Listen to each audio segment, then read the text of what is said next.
Hare Krishna, everyone. Hare Krishna, Prabhuji. Dandavad Pranam. Hare Krishna, Prabhuji. Hare Krishna. Hare Krishna, Prabhuji. Hare Krishna. Just give me a minute, please.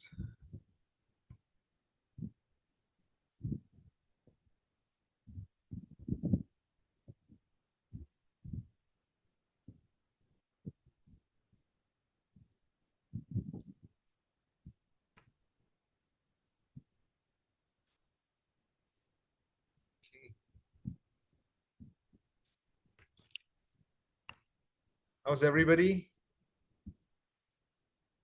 All good? All right, very nice. Okay, so thank you very much for taking time for today's class. We will go into chapter number 21 of Canto number 3, and we will also very quickly breeze through chapter number 22, 23, 24, and maybe get into 25 today. Okay, so let's begin with our Mangala Charan.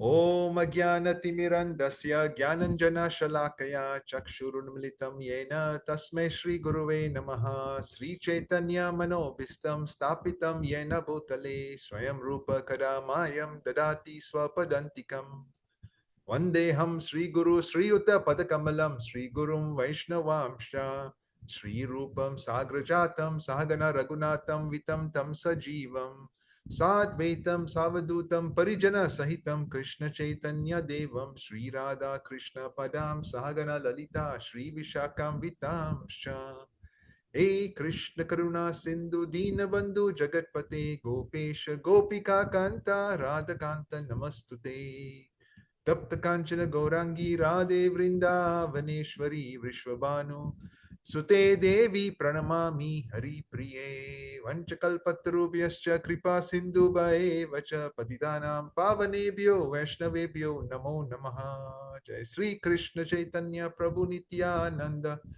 Sri Advaita Gadadhar Srivashadi Gaur Bhakta Vrinda Hare Krishna Krishna Krishna Hare Hare Hare Rama Rama Rama Hare Hare Hare Krishna Krishna Krishna Hare Hare Hare Rama Rama Rama Hare Hare Hare Krishna Krishna Krishna Hare Hare Hare Rama Rama Rama Hare Hare.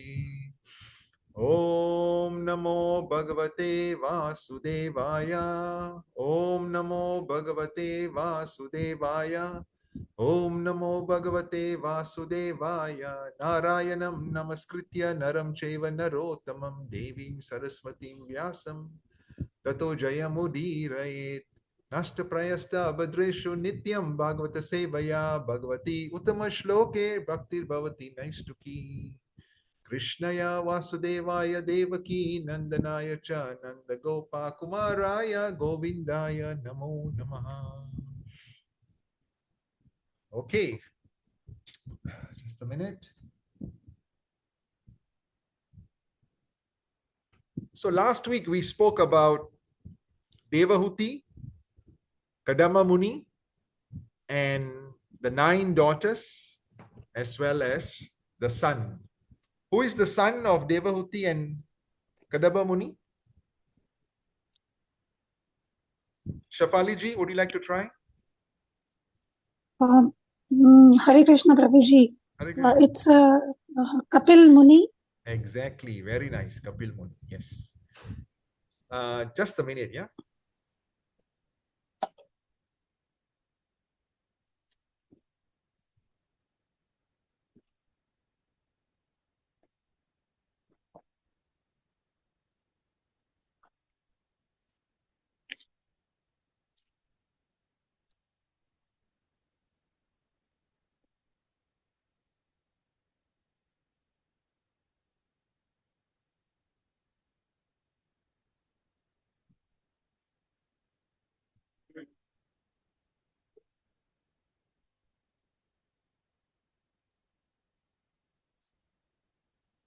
I don't want actually, but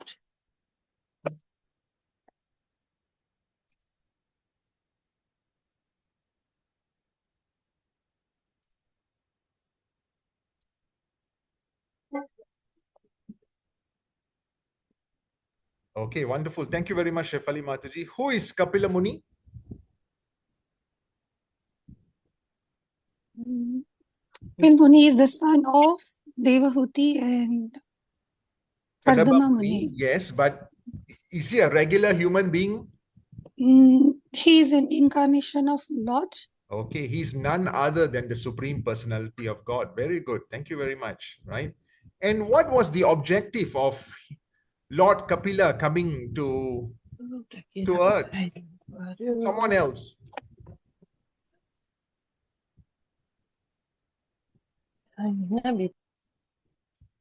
Anyone else? Anuj Prabhu? Yeah, Hare Krishna Prabhuji. So his mission, as is stated in Gita, he comes to establish religion and to uproot the miscreants. So Kapila Muni's purpose was actually to deliver his mother, first of all, and also he taught us Sankhya Yoga. So these are his main purpose, as we understand. Wonderful. To come. Adhyamika Yoga, Sankhya Yoga was his mission, right? So that everyone understands first and foremost that if you look at the entire material creation, actually everything comes from the Supreme Lord. And all of this creation can be broken down into smaller elements. And every element is actually provided as part of Brahmaji's secondary creation by the Supreme Personality of Godhead. Okay. So now we get into chapter number 21 of Canto number 3, text number 20, right? Anyone would like to recite the Sanskrit or the Romanized verse? Okay, let's try, yeah? Naitat batat hisa padam tave sitam yan mayaya nas tanuse bhuta shukshmam anugraha yats api varhi mayaya lasat tulasya bhagavan vilakshitaha. My dear Lord, although it is not your desire, right? So it's not the Lord's desire to manifest this material creation. My dear Lord, although it's not your desire, you manifest this creation of gross and subtle elements, just for our sensual satisfaction. Right? So what are the what are the subtle elements which the Lord manifests? Kishan Prabhu? The gross is easy. Yeah, we know it's air, water, ether, and then air, water, ether. What else? Fire. Fire. And then last one? Earth. Earth. Wonderful. Okay, so what are then the subtle elements? Or Shalini Mataji, you like to try? Is it mind? Is it intellect? Wonderful. Yes, it's the mind, the intellect, and the false ego. Very good, Krishan Prabhu. Thank you. Right? So the Lord produced all of this, right? Because we wanted to enjoy independently from the Lord. And therefore, let your causeless mercy be upon us, for you have appeared before us in your eternal form, adorned with a splendid wreath of tulsi leaves. Okay. So over here, right, the Lord gives audience to Kapila Muni and will also inform him that you will get married and, to Devahuti, and a son will be born who is none other than my incarnation. So the purport to this verse given by Srila Prabhupada is, it's clearly stated that the material world is not created by the personal will of the Supreme Lord. It's created by his external energy or Maya, because the living entities want to enjoy it. Okay, so whatever we have been learning in the class, you can see that the purport is mentioning exactly the same. This material world is not created for those who do not want to enjoy sense gratification, who constantly remain in transcendental loving service, and who are eternally Krishna conscious. So if this world is not made for them, then why do they come to earth? Right? Prabhupada is mentioning over here, this material world is not created for those who do not want to enjoy sense gratification, who constantly remain in transcendental loving service, and who are eternally Krishna conscious. So for these people, then why did the Lord still allow them to be part of this material manifestation, or why do they exist on earth? In case you're wondering where this is, it's over here.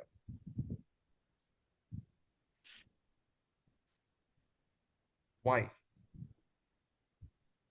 The living entities want to enjoy the world, you see. That's why No. the For Lord those who did not want to enjoy.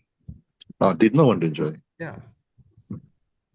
Like, for example, there will be, if you look at Rambhadracharya, right? He lost his vision for the material at a very, very young age, maybe less than 1 year old or 2 years old.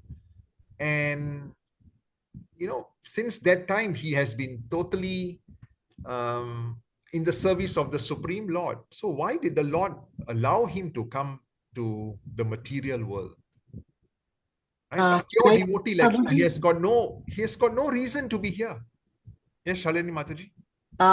I'm not sure, Prabhuji, but I feel it's like giving them another chance to gain appropriate karma so that they can finally go to spiritual world.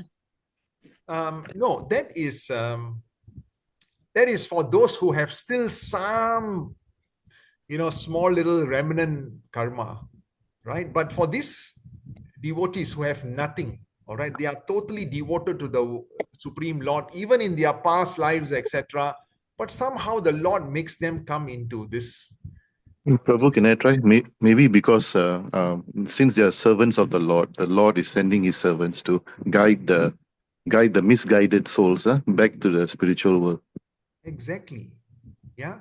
It is not, to allow them to complete their or exhaust their karma,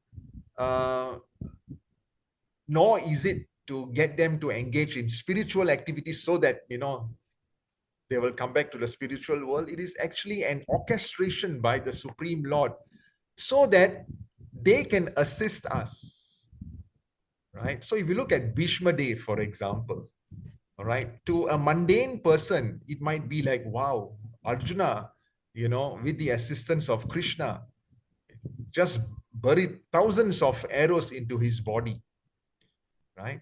But actually, no, there is a higher purpose for which he came. Similarly, the personality I spoke about moments ago, certainly he's a pure devotee from birth. There must be a bigger reason, there must be a larger reason, which is to guide us. If you look at personalities like Srila Prabhupada, etc., right, it is just to guide the fallen souls. If you look at the Pandavas, again, the Pandavas went through so much of difficulties. Why? To show us that even pure devotees can go through all these difficulties. What are we complaining about in this difficult world? Okay, so those are the two reasons. Number one is to show an example that, even pure devotees, they go through so much of difficulty. Number one. And number two is, as what Ravinda Prabhu just mentioned, it is to guide us, right? It is part of the Lord's orchestration that they are here to guide us back to the spiritual world. Because by ourselves, we will not be able to do it. Right?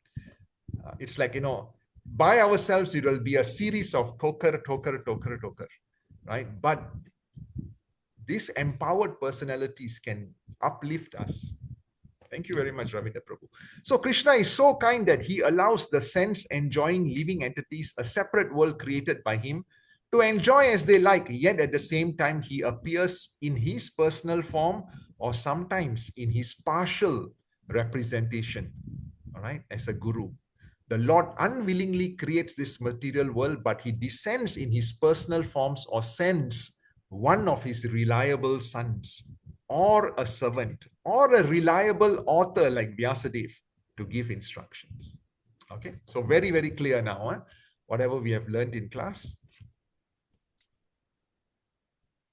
Okay, then Prabhupada continues. The Lord speaks to Kardama, showing compassion to all living entities.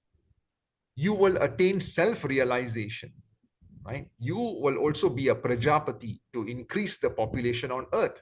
And giving assurance of safety to all, you will perceive your own self as well as all the universes in me and myself in you, right? So your self-realization will reach a certain stage where you see me in everything, and you will also see me in yourself as the supreme super soul. Right? So how can one reach a stage where he's able to communicate with the Paramatma in the heart? In the Bhagavad Gita is explained. Anyone remembers?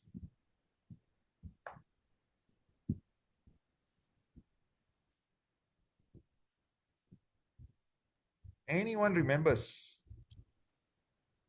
Only very pure devotees can do that, Prabhuji, not everyone. Okay, how? Through constantly, chanting and remembering the Lord. But why does it come by?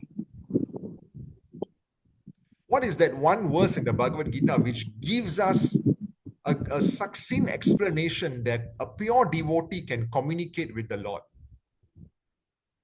Sometimes people will tell you, oh, the Guru knows everything. Right? They will tell you the Guru knows everything. No, don't even try to cheat the Guru, because the Guru knows everything. Where does the Guru get that intelligence from? The Guru gets the intelligence from the Paramatma who is actually communicating with him. And Krishna describes very nicely in the Bhagavad Gita that for one who has controlled his senses, the super soul is reached.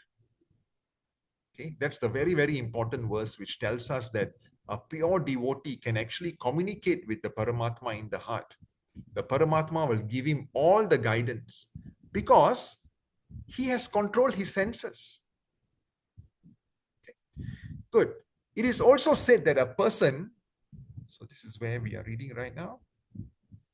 It is also said that a person who goes to the temple of the Lord and worships with great devotion but does not show sympathy to people in general and who show respect to other devotees is considered to be a third-class devotee, right? So, sometimes you may see a beggar coming into the temple, right? A devotee may be very nice to all his counterparts, very, very nice to the Supreme Lord, but when he sees a beggar, he does not show the same respect. He's still a devotee, but the Shastras explain him to be a third-class devotee. A second-class devotee is one who is merciful and compassionate to the fallen souls. All right. He therefore makes friendship with the devotees of the Lord. He acts compassionately towards the general public and teaching them devotional service. At the same time, he knows where to draw the line. He does not associate with non-devotees. He does not associate with non-devotees because he knows how vulnerable he is. He knows that the energy coming from the non-devotees can affect him in a big, big way. If they are in the mode of passion and ignorance, right, those prominent, prevalent modes may also rub on him. And therefore, he tries to keep a distance, right? Why? Because he wants to be protecting himself too, right? So as long as one is not compassionate to people in general, he's a third-class devotee. And a second-class devotee, he is compassionate. At the same time, he knows where to draw the line. But then the first-class devotee, all right, he is totally on top of the rest of them because he gives assurance to every living being that there is chance, there is hope to go back to the material, to the spiritual world. Even the worst of living entities, right, can go back to the spiritual world. So the first-class devotee has got so much of conviction that he's able to also convince the very, very, very fallen that, there's no need to be fearful of this material existence. With the mercy of the Supreme Lord, with the association, all right, we can live in Krishna consciousness and conquer the nascence of material existence. Just like how Srila Prabhupada asked, or the devotees asked Srila Prabhupada once, right? How many lifetimes will it take before we can actually go back to the spiritual world? Because we have got so much of karma, right? Negative karma, which constantly keeps us in check, number one, and keeps us in this material world. Prabhupada said, it just takes one moment. Forget about one lifetime, just one moment. If we tell Krishna that I'm yours and I've been sinning my whole life, but I take a clear intention that from now onwards, I will change myself. Okay. So a pure devotee is able to bring about that mindset shift, that heart shift in any normal citizen. Okay. We saw how Prabhupada was actually preaching in the worst of the zones in New York, right? Where the hippies were, etc. But how he was able to make the hippies into happies. So we continue.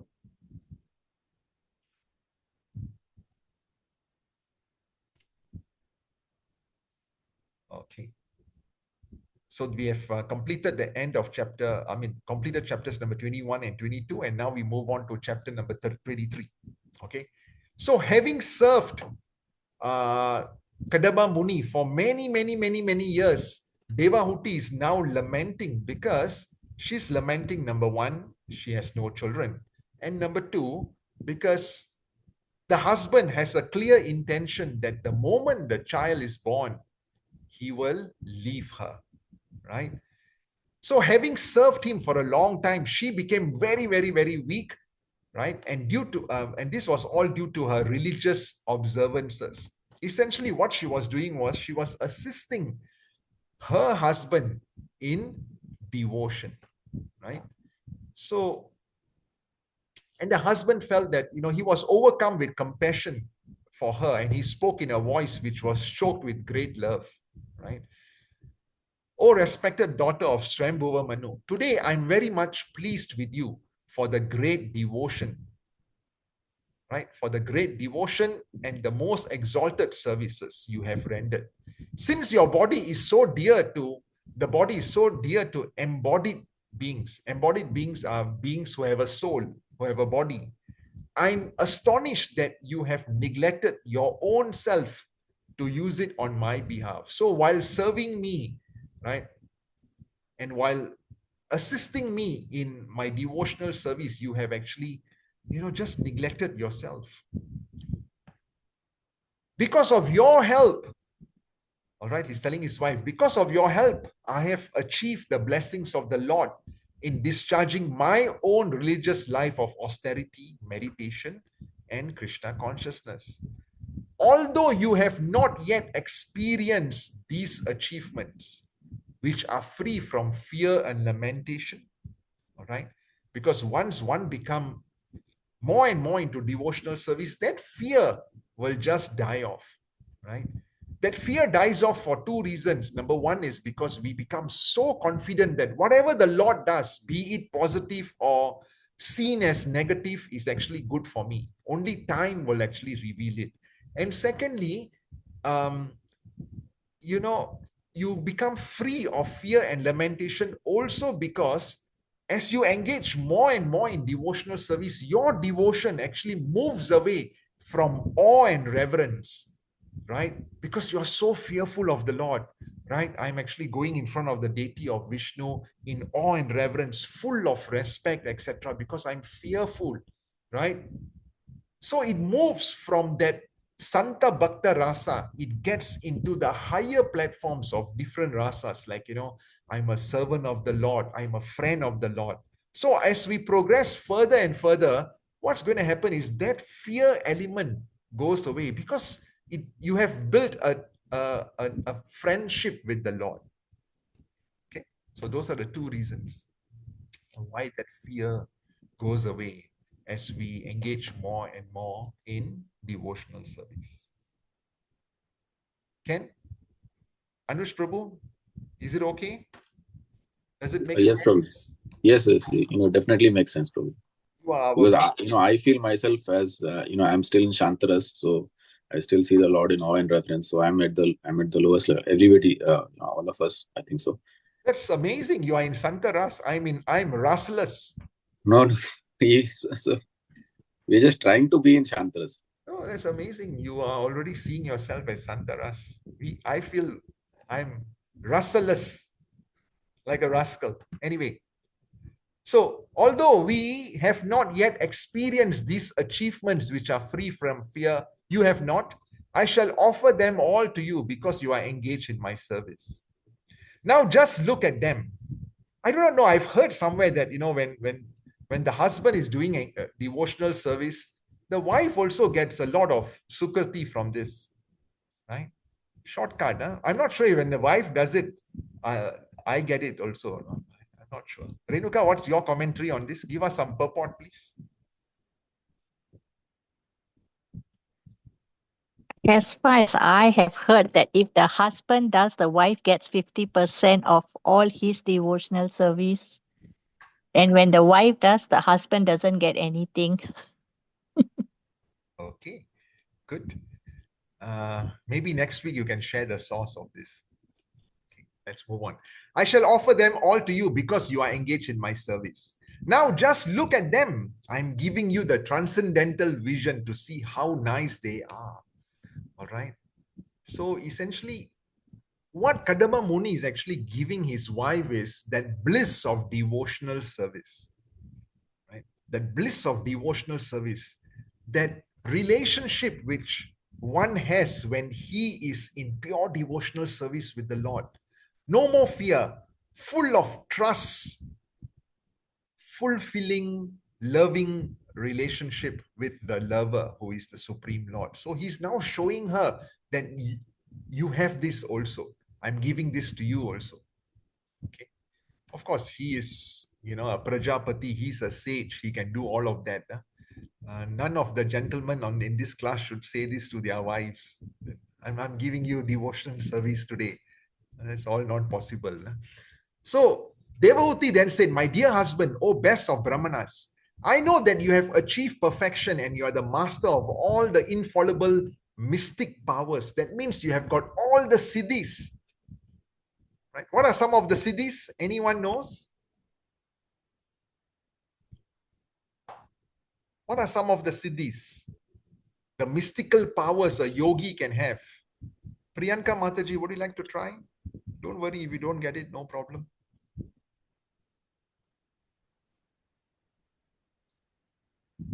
Hare Krishna, Hare Prabhu. Krishna,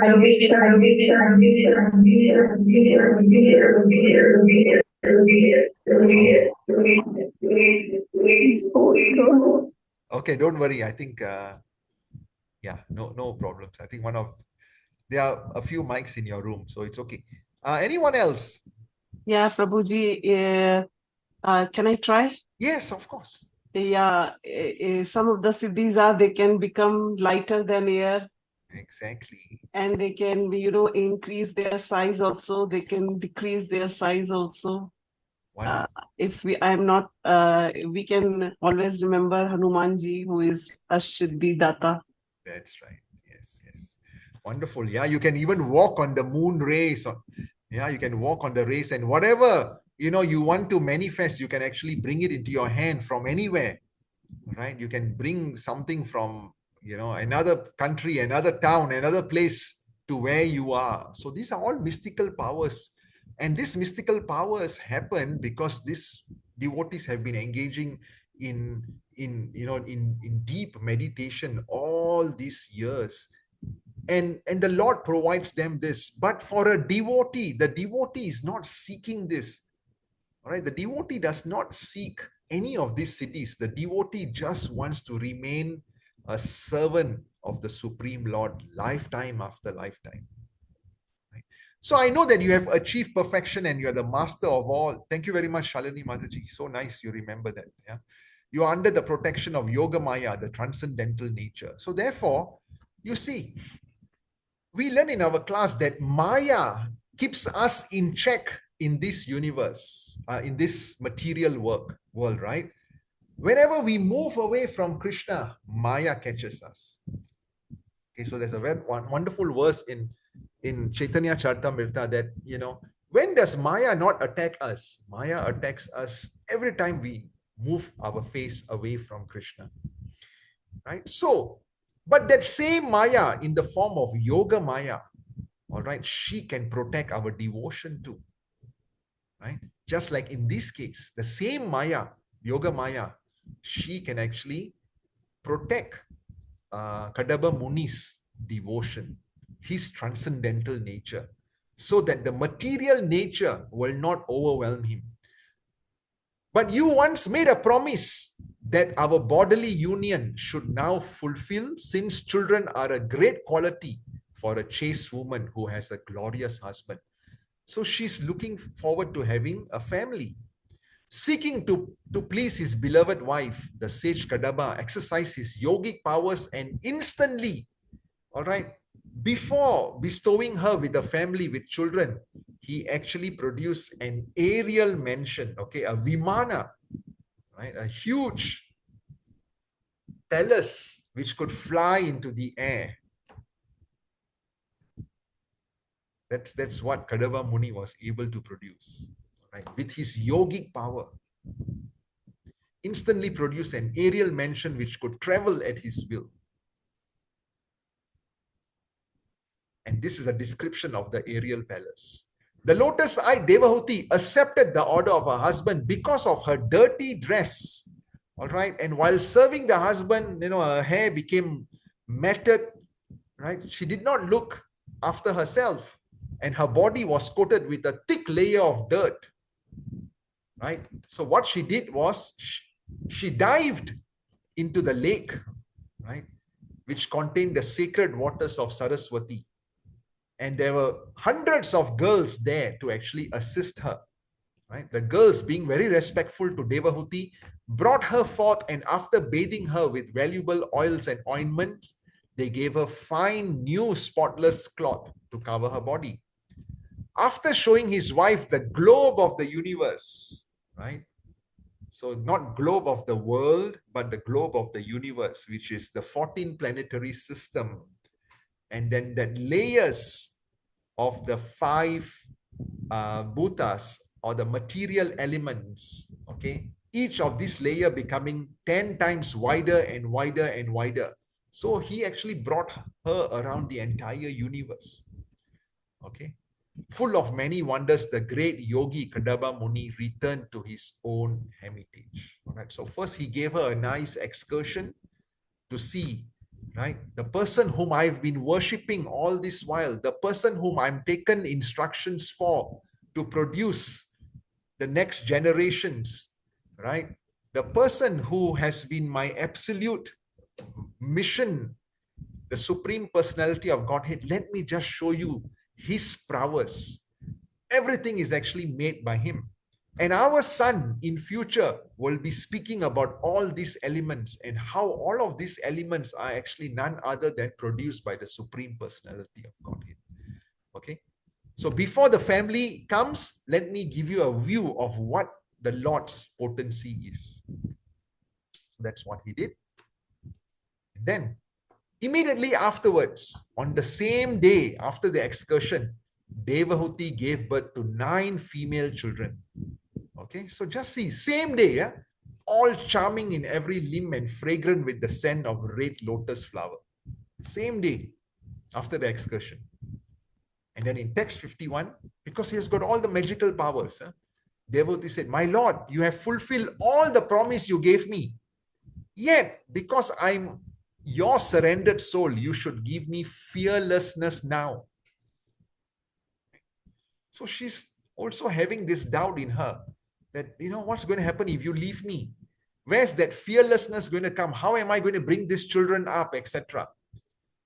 Then she continues, "My dear Brahmana, as far as your daughters are concerned, they will find their own suitable husbands and go away to their respective homes." So Brahmaji has also given this benediction that the daughters will get married to the great sages, right? And from there, more creations will happen. But who will give me protection and solace after your departure as a sannyasi? Right? So when Srila Prabhupada left Calcutta for Vrindavan, first he went to Prayagraj, right? He went to Prayagraj. He tried to set his mission there, not very successful. He only made one disciple there. And then he decided to come to Vrindavan. Right? But before all of this, when he had taken sannyas, he had ensured that his wife and daughters were well taken care of by the sons, okay, and the daughters were married off. So that was the responsibility which Srila Prabhupada, engaged in, to ensure that, I just cannot run away without ensuring that I'm a responsible person, right? Ensuring, they're well taken care of. So that's what Srila Prabhupada did. Until now, we have simply wasted so much of our time in sense gratification, neglecting to cultivate knowledge of the Supreme Lord. You see how humble both Kardama Muni and Devahuti is.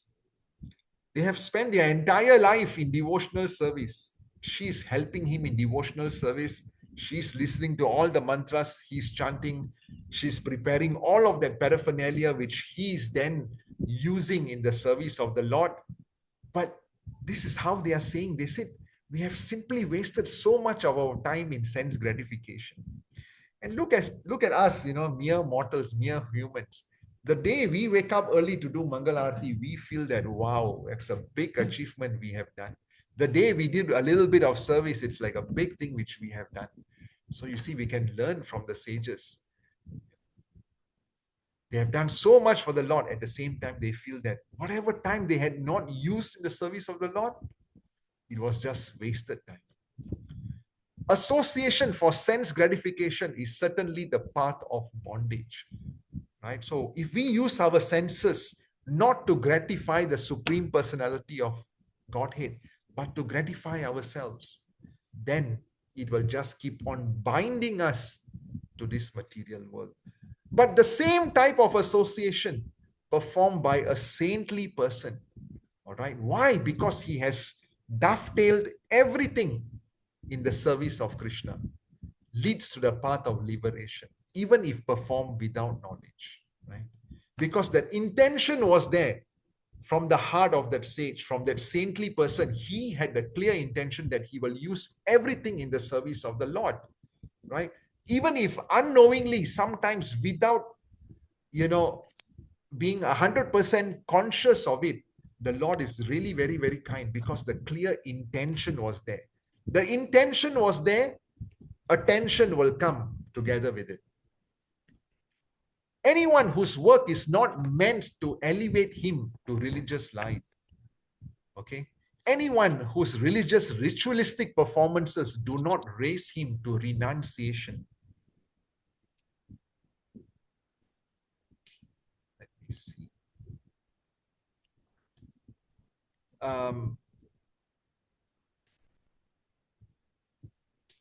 And anyone situated in renunciation that does not lead him to devotional service of the Supreme Personality of Godhead must be considered dead, although he is breathing.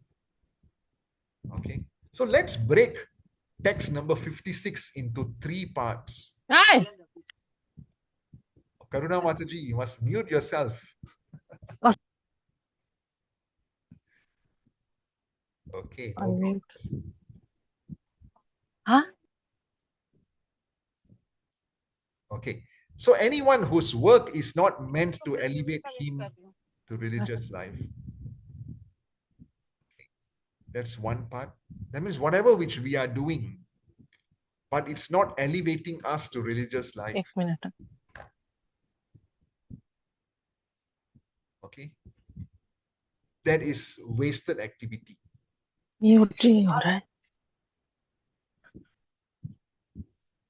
Okay, that's wasted activity. Karuna Mataji, I've just muted you, so don't click on that button. Don't click. Okay. All right, sir. Okay, I'm going to mute you. Don't. Okay, you are done now. All right.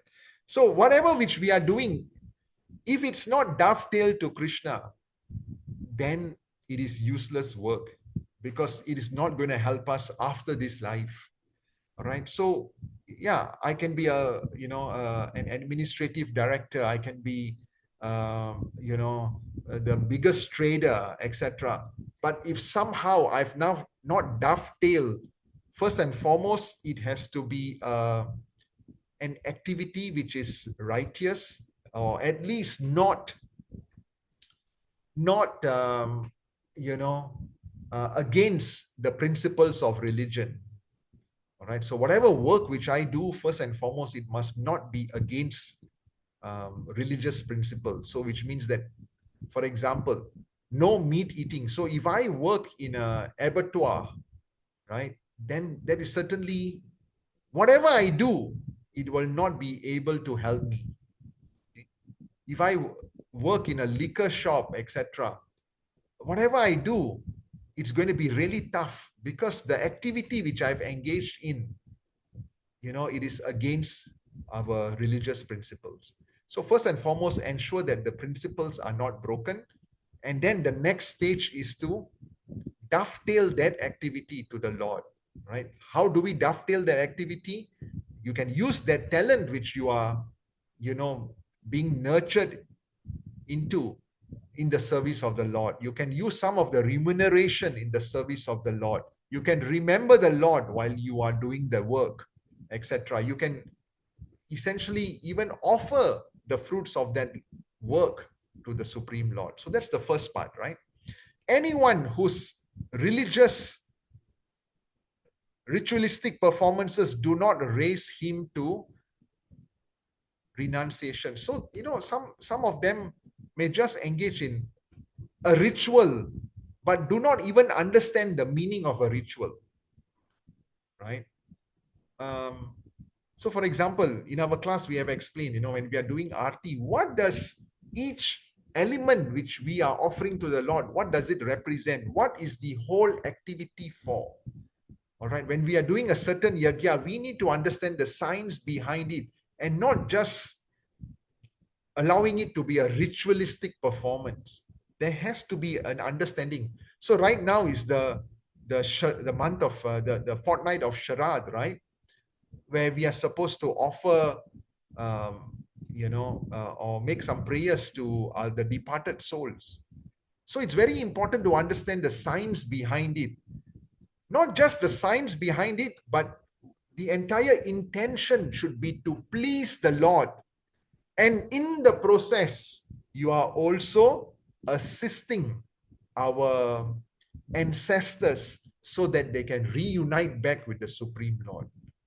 Okay, so very, very clear. Yesterday, I was in Goranga Center listening to a class, and the Maharaj explained very clearly, we can do the Sharad, etc., but we need to understand the intention should be to please the Supreme Personality of Godhead, and thereby also please the departed souls. Okay. Right.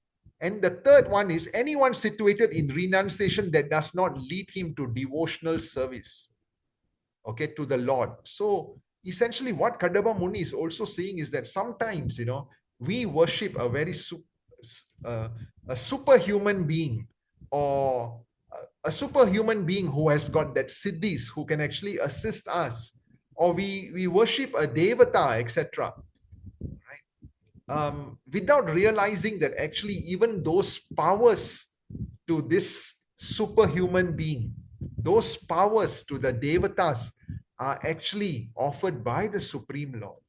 Okay, so if our mood is not to finally reconnect back with the Supreme Lord, then it is again not as efficacious as what it can be if we are led to devotional service to the Supreme Lord.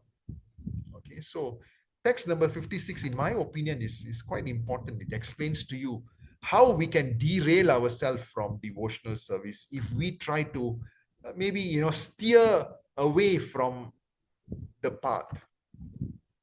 Okay. Any commentaries, any reflections on this particular point? Ravinda Prabhu, anything you like to add? Krish Prabhu, anything you like to add? Shalini Mataji, Ankur Prabhu, Lalita Mataji, Manoj Prabhu.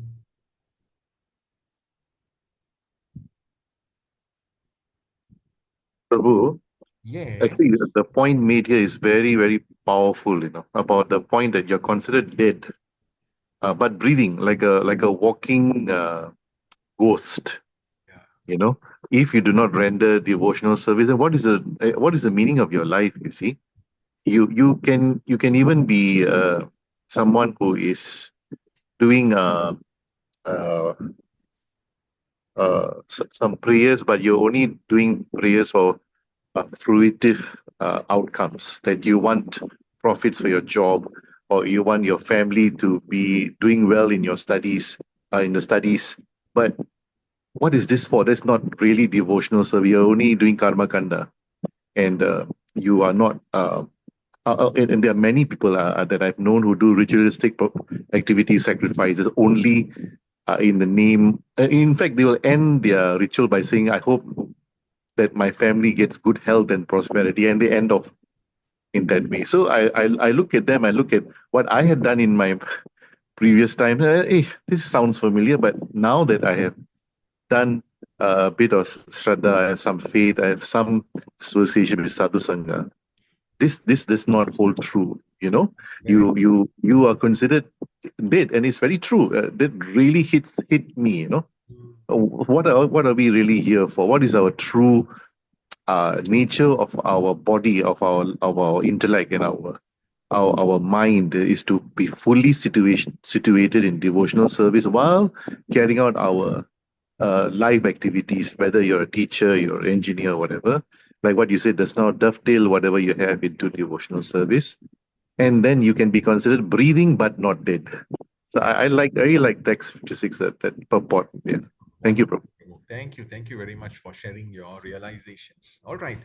So we have completed chapter number 21, chapter number 22, chapter number 23. All right. So essentially what I do is I go to the verses, and the most important verses, I'm actually putting this on the PowerPoint deck. And then I also look at Prabhupada's purports, all right, because there's just so much of wealth in the purport, and then also include that, right? So that's how we have completed chapter number 23. Now let's look at the renunciation of Kardama Muni. So we spoke about the 9 daughters being born on the same day after the aerial mention circumambulation of the universe, right? 9 daughters were born, and then now Kardama Muni is going to go for renunciation. So what is the middle activity which we have not covered? If you have been paying attention, you will be able to answer my question. Anyone? Apart from our regular contributors, anyone else would like to try? It's a very safe space here. Can we please repeat the question? All right. So what we have just learned in chapter number 23 is after the circumambulation of the universe on the aerial palace, which Kardama Muni was able to create for his wife, all right, and the 9 daughters were born. And now chapter number 24 goes into the renunciation or the sannyas of Kardama Muni.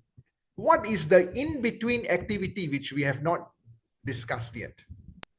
You remember you mentioned the marriage of the daughters, okay, and family settlement. That is one of the thing, and caring or taking care or whatever, providing for these family members before he can say, oh, all this settled, then I can go to renunciation. That could be one. And another one more. Anyone else? Son. Yes. Son. She wanted a son. She was saying that who will take care of me? Exactly. That's the part which continues Srimad Bhagavatam, right? So the birth of Kapila Muni. Right. So thank you very much, Krish Prabhu. Thank you very much, Shalini Mataji. So the sage then said, do not be disappointed with yourself, O princess. You are actually praiseworthy. The infallible Supreme Personality of Godhead will shortly enter your womb as your son. You have taken sacred vows. God will bless you. Hence, you should worship the Lord with great faith through sensory control. Once again, sensory control. One who has controlled the senses, for one who has controlled the senses, Paramatma or the super soul is reached. Okay.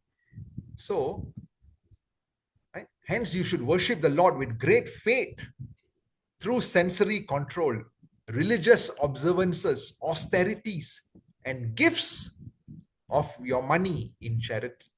Right? So, all of this.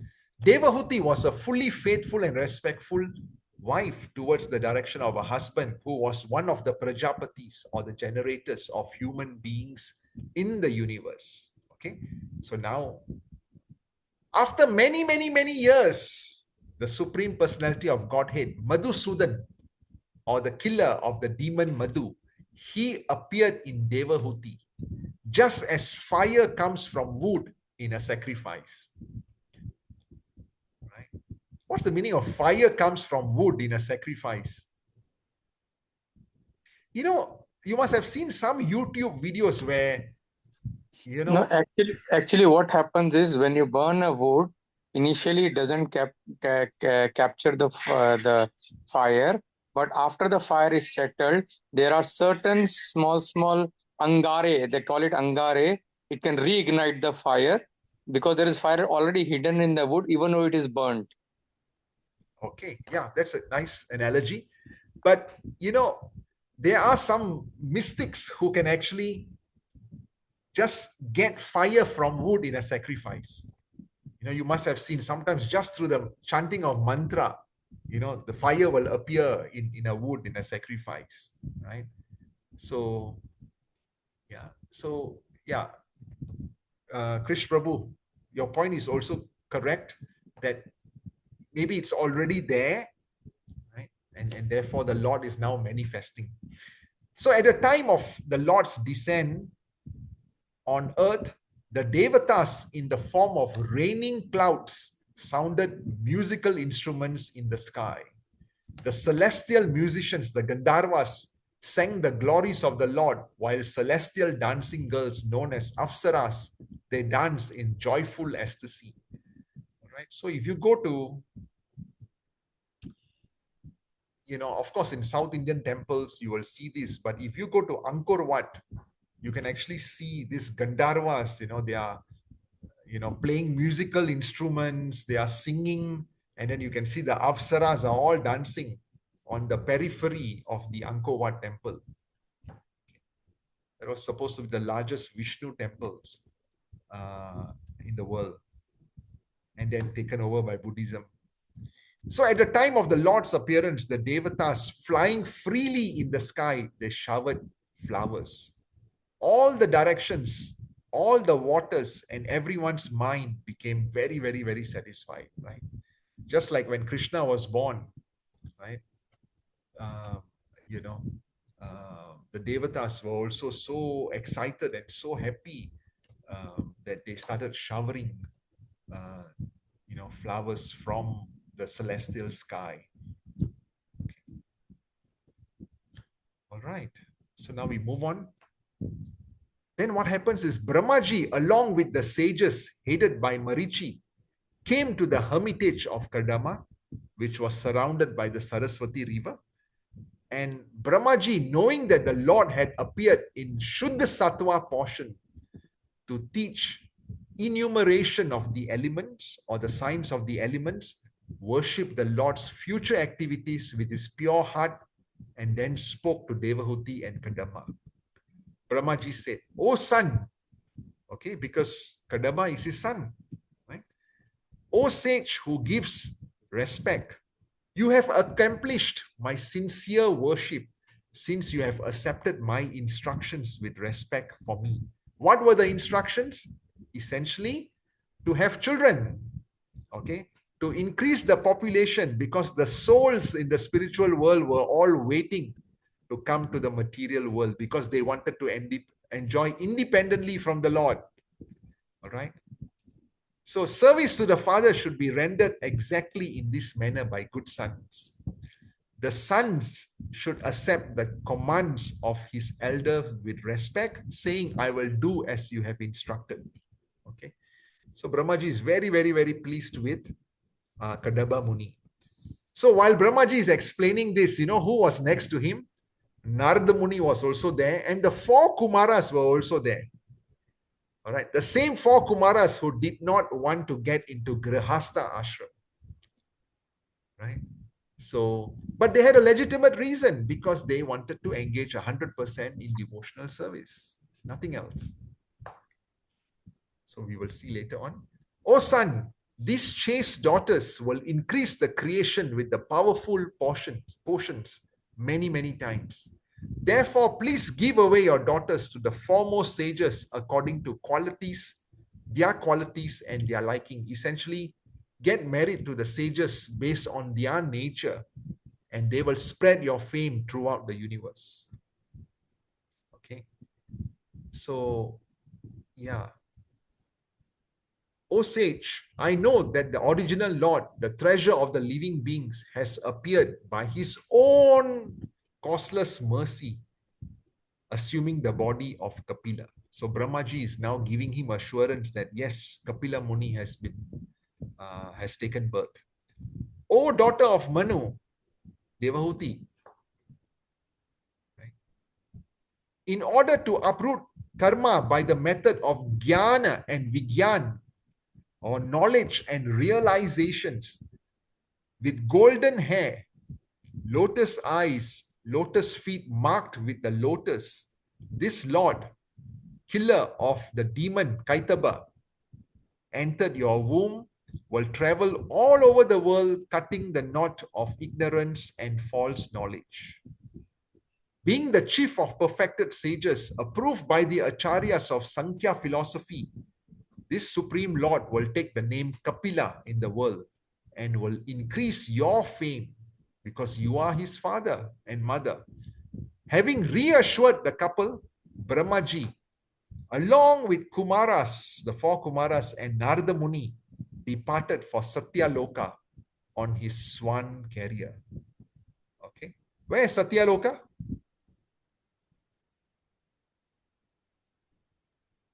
Where is Satyaloka? Oh, what is Satyaloka? It's at the very top of the universe, Prabhuji. Yes, it's the top of the material world. Huh? The highest planetary system is Satyaloka. Okay. Not where Auntie Satya stays, huh? Neptune court. By the way, Krish Prabhu, Satya Mataji also lives in Neptune court, you know. You all are neighbors, in case you do not know. Okay. Right, so Satyaloka, the Lord went, Brahmaji went back to Satyaloka. So you can see over here, Kardama Muni, his wife Devahuti, the four Kumaras, okay, the four Kumaras, Narada Muni, they are all going back to Satyaloka. Okay, nice. Now, the prayers by Kardama Muni. Prayers to whom? The Supreme Personality of Godhead. When Kardama Muni understood that the Supreme Personality of Godhead, the chief of all the Devatas, Vishnu, had descended, Kardama approached him in a secluded place, offered obeisances, and spoke as follows. The first words by the Father to the Supreme Personality of Godhead. Oh, after a long time, the Devatas of this universe have become pleased with the suffering souls who are in material entanglement because of their own misdeeds. Okay. So the material souls have to take the responsibility for their own misdeeds. After many births, mature yogis, by complete trance in yoga, they endeavor in secluded place to see the lotus feet of the Supreme Personality of God. Okay. So it's after many, many, many births in this material world, you know, when the yogis have reached that stage of maturity, they get into complete trance in meditation, right? In secluded places, they are able to perceive you. They are able to perceive your lotus feet. But now, I'm a married person. Although I'm a sage, I'm a grihasta, number one, right? I have a wife. And we are engaged in material activities. In humility, he says that I've got 9 daughters, right? So the Lord is so merciful. His causeless mercy is such that not considering the negligence of ordinary householders like us, that very same Supreme Personality of Godhead appears in our homes just to support his devotees. See, so Kardama Muni is saying, you know, how great the Supreme Lord is, how causeless his mercy is. All right, even the mature yogis, they will have to go through so much of austerities before they can actually see your lotus feet. But you are appearing in our house. We are ordinary householders. You know how merciful you are, O Supreme Lord. That's the humility of Kardama Muni. Okay. And Prabhupada writes in the purport, although he does not appear before those who practice yoga in a secluded place, even for many, many, many, many births, he agreed to appear in a householder's house where devotees engage in devotional service without material yoga practice. In other words, devotional service to the Lord is so easy that even a householder can see the Supreme Lord as one of his members of his household. Okay, just like how Kardama Muni has experienced it. Kardama Muni was a householder, although a yogi, but he had the incarnation of the Supreme Personality of Godhead, Kapila Muni, as his son.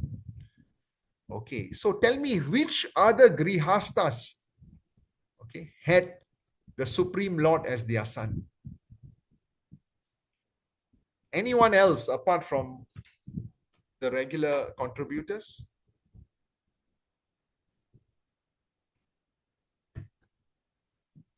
Anyone else? We have 19 devotees and their families here. Lalita Mataji, anyone you can remember? Lord Krishna's parents. Wonderful. Yes. Very nice. Devaki and Vasudev. Very nice. Okay. And then, who else? No, if you go that way, all the incarnations of like Rama's parents, and they were also there. Similarly, Prahlad's parents are also there. If you follow that road.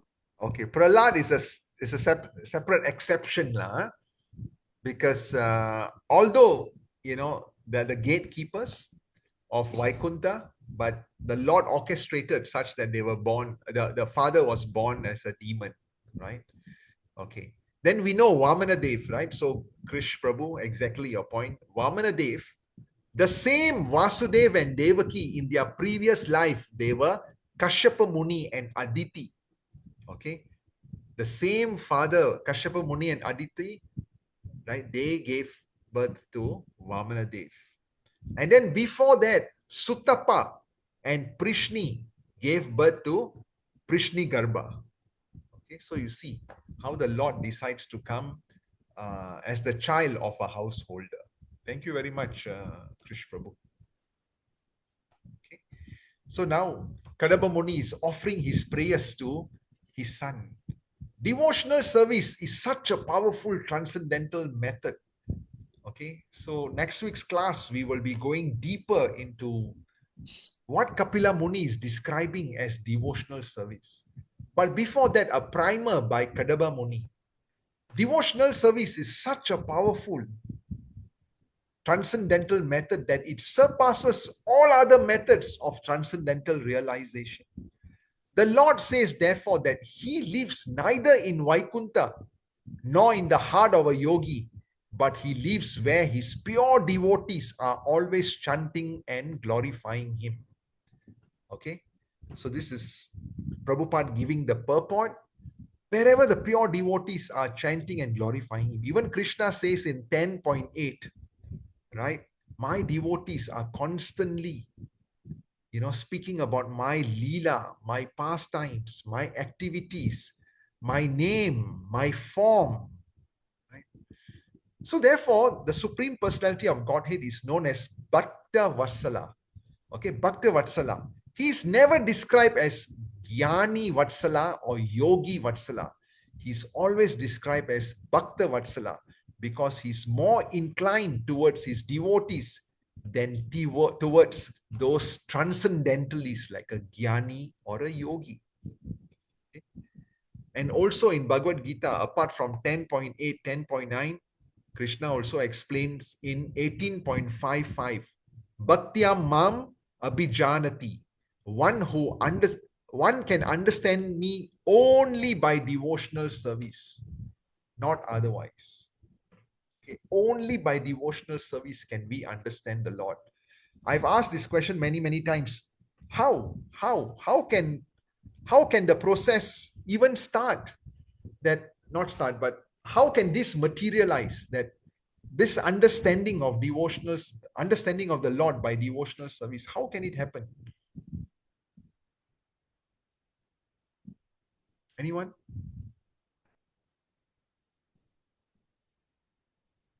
Right?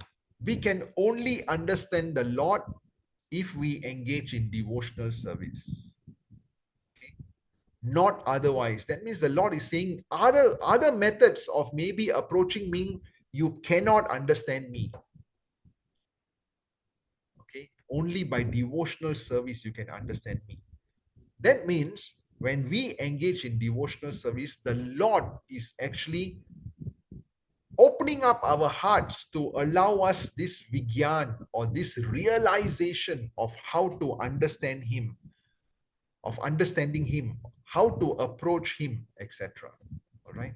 The more devotional service we do, the more we engage in pure devotional service, the more we realize that, wow, we can understand the prowess of the Lord.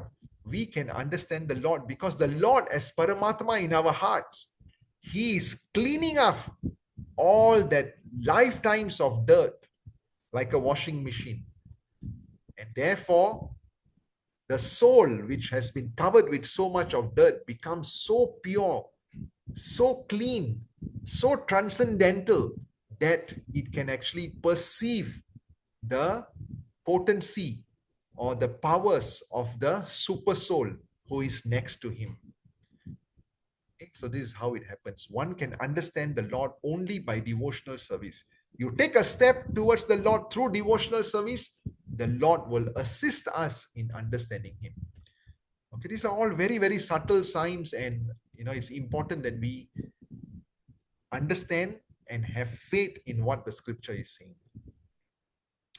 Then understanding alone is real, because although jnanis, mental speculators, can realize the effulgence of the Brahman Jyoti or the bodily luster of the Supreme Personality of Godhead, and yogis can realize only the partial representation as Paramatma in the heart, but the Bhakta not only realizes him as the Paramatma or as the Brahman Jyoti, but he also associates with the Lord as a person. Okay. Thank you. Time check, 15 more minutes. So then Kardama Muni continues. Right. My dear Lord, who are always increasing the honor of your devotees, you have descended in my home just to fulfill your word and disseminate the process of real knowledge. Okay, so you will remember in Bhagavad Gita 11.33, where Krishna says, in the last sentence of this verse, 11.33, right? Nimatra matra bhava savya sachi, just become an instrument in my service. Right? The Lord has already done whatever he has wanted to. We can become an instrument and then take the glory. All right. Otherwise, the Lord will still continue to do whatever he had wanted to orchestrate, and we are not part of the process. Okay. So, which means that even if you look at Krishna consciousness as a movement, if you look at the potency of Srila Prabhupada, this was actually already done by Krishna. Okay. Srila Prabhupada just had to become an instrument in his service. Just had to become an instrument in service. So similarly, the Lord has already decided to come, okay, as Kapila Muni.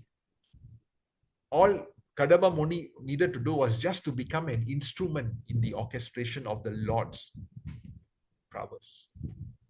My dear Lord, although you have no material form, sometimes some people, when they read this verse or other words where they says that, oh Lord, you have no material form, they immediately think that the Lord is just the Brahman Jyoti, just the energy. No, the Lord has no material form, but he has a spiritual form. Okay, as Bhagavan, he has a spiritual form as Bhagavan, he has a spiritual form as Paramatma in the hearts. But he's not material. He's fully 100% spiritual. What about us? We are 99.9999% material. The only spiritual element is our soul. Okay. Just the soul is spiritual. The rest is material. But for the Lord, he's fully material. And therefore, he has no material form. Not that he has no form. Okay. So a lot of people, when they read the scripture, they immediately think that, oh, the Lord has got no form, because that's what is explained. No material form, but he has a spiritual form. You have your own innumerable forms. You have so many different type of forms. You can come as you wish in whichever avatar you want. Okay? Innumerable. So many avatars the Lord can have. Sometimes he comes himself, sometimes he comes as an empowered entity, right? They truly are your transcendental forms which are pleasing to your devotees. My dear Lord, your lotus feet are the reservoir that always deserve to receive worshipable homage from all great sages who are eager to understand the absolute truth. You are in full opulence. Right? These are the definitions of Bhagavan. You know, a lot of jokers call themselves, not our friend Bhagavan. No, he's Bhagavan Das. But there are some personalities, some great superhumans who call themselves Bhagavan. But they are not in full opulence. They do not have that 6 opulences, which is full of transcendental fame, transcendental knowledge, strengths, beauty, renunciation, all wealth. Okay? That is the meaning of Bhagavan. Full of bhag, full of opulences in the form of wealth, renunciation. He has everything, yet he's not even bothered about it. He's so famous. He's full of knowledge about what is the past, the present, and the future.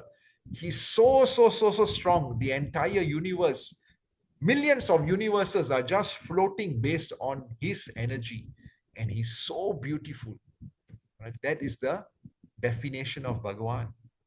Okay. Bhagavan Prabhu, are you there? So if any of your friends or your grandchildren in future ask you, what's the meaning of your name, Bhagavan Das? You should be able to explain. Okay, I am the servant of the Supreme Personality of Godhead, who is full in these 6 opulences, from wealth to renunciation to transcendental fame to knowledge to strength and to beauty. And as always, Bhagavan Das, Bhagavan Ji's mic will not work, and therefore he will never unmute himself, which is fine. Let's move on. Actually, those who are searching after the absolute truth must take shelter of the lotus feet of the Lord and worship him. In Bhagavad Gita, Lord Krishna advised Arjuna many times to surrender unto him. Okay? 931, if I'm not mistaken, Krishna explains, Man mana bhava mad bhakto. 1864, again, the Lord explains the same verse, very similar. Man mana bhava makto. Bhava mad bhakto. If you want to be perfect, just always think of me, become my devotee, worship me and offer your obeisances to me. In this way, you will understand me, you will come to me. All right? And then back to home, back to Godhead. Why is it so? Because the Lord is always full in 6 opulences. All right. No one can claim that all wealth belongs to him. Okay, we have just explained that. Similarly, he's full of knowledge, strength, beauty. He's full of everything and no one can surpass him. Another one of Krishna's name is Asam Mardva, which means no one is equal or greater than him. Okay. So we come towards the end of today's class very, very shortly.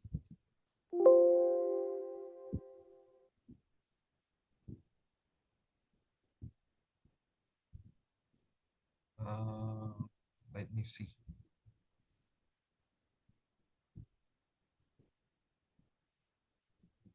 Prabhu, do you see the full slide? Anush Prabhu? Yes, Prabhuji, it's visible. Full slide, na? Yes, full slide, Prabhuji. Okay, good. So now, today I have something to ask from you, who are the Lord of all living entities. So Kardama Muni is asking, since I have now been liberated by you from my debts to my father and all my ancestors, and since all my desires are fulfilled, I wish to accept the order of an itinerant mendicant or a sannyas. Renouncing my family life, I wish to wander about free from lamentation, thinking always of you in my heart. Okay, he's asking the Lord for permission. Now, being sanctioned by me, the Lord is, his own son, Lord Kapila, is explaining. Now, I've already approved. Go as you desire, surrendering all your activities to me, conquering insurmountable death. Worship me for eternal life.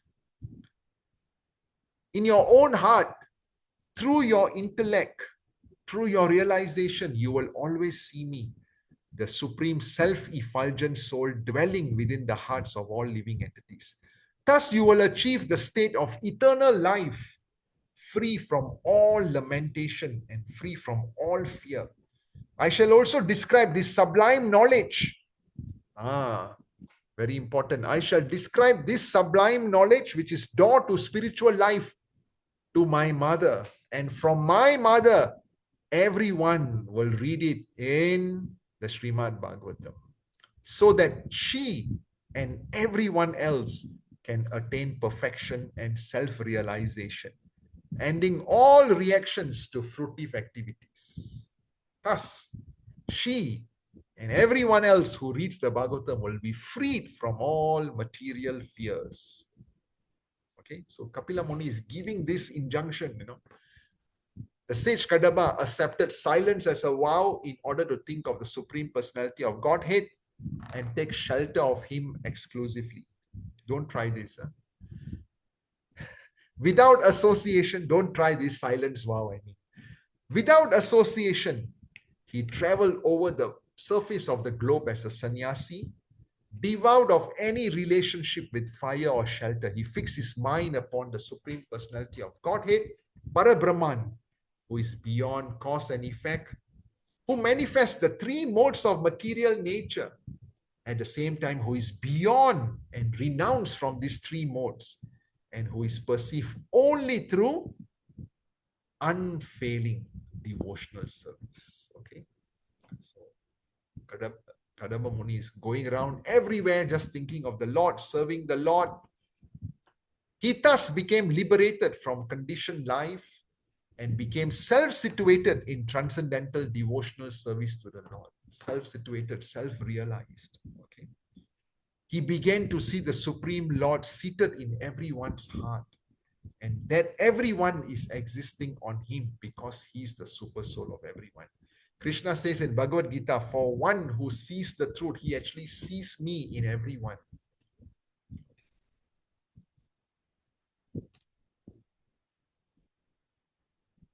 Freed from all hatred and any personal desires, Kardama Muni, being equal to everyone because of discharging uncontaminated devotional service, ultimately attained the path back to Godhead.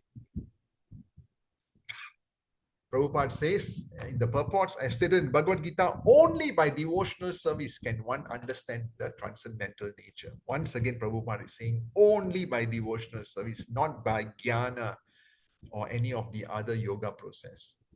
After understanding him perfectly in transcendental position, enter into the kingdom of God. The process of entering into the kingdom of God is Tripada Bhuti Gati, or the path back home, back to Godhead, by which one can attain the ultimate goal of life. Kardama Muni, by his perfect devotional knowledge and service, therefore achieved his ultimate goal, which is called Bhagavati Gati. And that comes to the end of today's class. So we covered a lot. Next week, we'll get into chapter number 25. For 2 weeks, we will cover chapter number 25 and chapter number 26. And then, Krishna willing, I'll be off to Vrindavan for Kartik. And we will try to have a class from Kartik like last year. Krishna willing. Okay. So then we will see each other once again. Don't forget, on the 10th of November is my house program. Finally, we will get to meet each other. It's Bhagwanji has just written, thank you for remembering me. I'm just a devotee who also wishes to go back to Godhead. Jai. Very nice, Bhagwandas. Okay, so we will see each other again. Any questions? Any realizations? Anyone do not agree with what we have just discussed? Don't feel hesitant to express yourself. Maybe we can learn something. Renuka, anything you like to add? No, Prabhuji. Hare Krishna. Prabhuji, when does the Kartik start? We need to light the lamps, right? Yes. So 17th night is the start of Kartik. Okay. So that's the month which is like, amongst all months, Krishna, that's the month which is really so pleasing to Krishna and to the devotees, because his mother actually ties him up, right? the Govardhan Leela also happens on that day. And then, the tying of Lord Krishna also happens on that day. Deep Dan or the Deepavali also happens on that day. And then Radha Kund, which was dug by Radha Rani, right, was also happens in that month, right? So Kartik month is like, yeah, so amazing, right? All of us should try to go to Vrindavan, to Kartik, during Kartik. The amazing thing is, if I scold a Brajavasi during Kartik month in Vrindavan, that sin is multiplied. I do not know how many 1,000 times. So we have to be very, very careful. I remember last year when I went, some devotee had asked me to buy something for him for her from this particular shop. And I got into an argument with this guy because he was like fleecing me and making me a bakra, making me a fool. Come back tomorrow, and nothing was happening. I got really so mad with him. And then when I came back to my room, I said, my God, what a stupid thing I did. Scolded him. Anyway, I asked for forgiveness, not to him directly, but to the Lord. Too much of ego. Anyway, so yeah, try to Prabhuji, you had sent that Srimad Bhagavatam Mahatmya two photos, and you said to read and come. So yeah. So yesterday, Maharaj Ji was in the class, and he was giving a class yesterday. Padma Purana explains so nicely about the greatness of Srimad Bhagavatam, right? Explains so nicely about the greatness of Srimad Bhagavatam. So, take some time to read that two slides which we have shared. It just gives you a lot of confidence that whatever we are doing, although it's like really scratching the surface, we are all regular material folks trying to get into devotional service. We're just scratching the surface, but there is hope. Okay, thank you, Prabhu. So please read that. Yeah. So Granthra Srimad Bhagavatam ki Jai. Jai. Srila Prabhupada ki Jai. Jai. All right. Prabhuji, I would Yes. like to remind you, you're not uploading your videos on YouTube, Prabhuji. Okay. Because if we miss the class, that is the opportunity to, go through the lessons there. So Thank you. I checked there, your channel, you have not uploaded from past 1 month, Prabhuji. Yeah, 5 classes I have not loaded. Yeah. Okay. Thanks for having a demand for it. Humble reminder, Prabhuji, please upload. Yeah. I'm recording it, so it's all in my computer. So I'll do it. I'll try to do it. Yeah, Prabhuji. Okay. All right. Satya Mataji, how are you? Good. Yeah, very nice. Okay, so happy Diwali to all of you. Diwali is end of October, na? Okay. Yes, Prabhuji. Right. So please put it in your calendar, 10th of November. So are we saying from now until Diwali there is no class? No. There's class next week. There's class the following week. After that, I will still hold the class from Vrindavan. Okay. Oh, because you just said happy Diwali, so I just thought suddenly you thank you, Vrindavan. No, it is for devotees, every day is a celebration, every day is Diwali. For non-devotees, payday is Diwali. Very true. Is Diwali. Very true. For devotees, every day is Diwali. Because we are lighting the lamp in our hearts as an offering to the Lord. Okay. Thank you very much. Thanks. Really, I really appreciate that, all of you are joining, and, we are all coming together as a community. It's so nice. Yeah, I really appreciate it. And everyone is sharing their feelings. It's a safe space. No one is being judgmental over here. There's no right, wrong answer. We are all learning from each other. That's what association does, right? We uplift each other. And then, we survive the next 6 days. And then on the 7th day, again, we come back and uplift each other. Prabhuji, all thanks to you. Oh, yeah, very, Yeah, Yeah, thank you, Prabhuji. Really. very kind. Yeah. Thank Hare you. Krishna. Okay, have a great Sunday. Thank you. Hare Krishna. Thank you. Bye-bye. Thank you, Bye-bye. Prabhuji. Thank you. Hare Krishna, Dandavat Prabhu. pranam, Prabhuji. Bye-bye. Hare Krishna, Prabhuji. Hare Krishna. Bad, good. Bye-bye.